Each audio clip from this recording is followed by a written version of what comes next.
This is the LOP hall. Yeah, our new. Yeah, that's the Tyler. Yes, I knew very good now. This is the Manekwoku say in the nearest future, the Nalagan will better structure than some other religions around me. This is Okechukwu Okoro. Yes, our building is complete. Oh, not sorry. We are in the process. We're still working. Men at work. Yes. Nka uno. Abana na Biafra. Yeah, Kenya. Yes. So we're still moving. At least a very short while. Wow. Now we're still working. Work is in progress.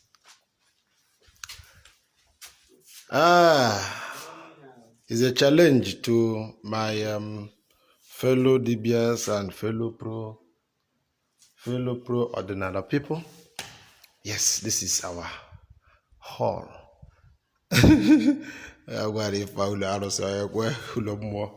Yes. Na ijenene kende China woro super ibata di ife mmụọ agụọ igenene kende Europe nke fa agụọ why you get busy there na kende Afrika kende Afrika they so dirty like I've been teaching. And when a temple, when altar, this is a temple. You got to go? Ebaga go more.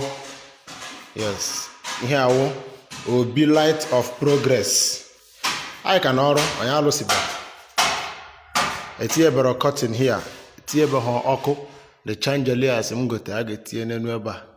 A tear cotton. Maybe her painting. Nothing. So, but that was just to come.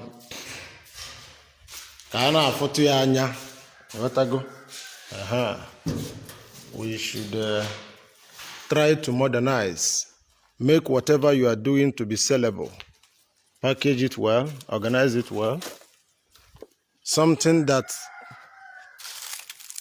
can be accepted in the society. Everywhere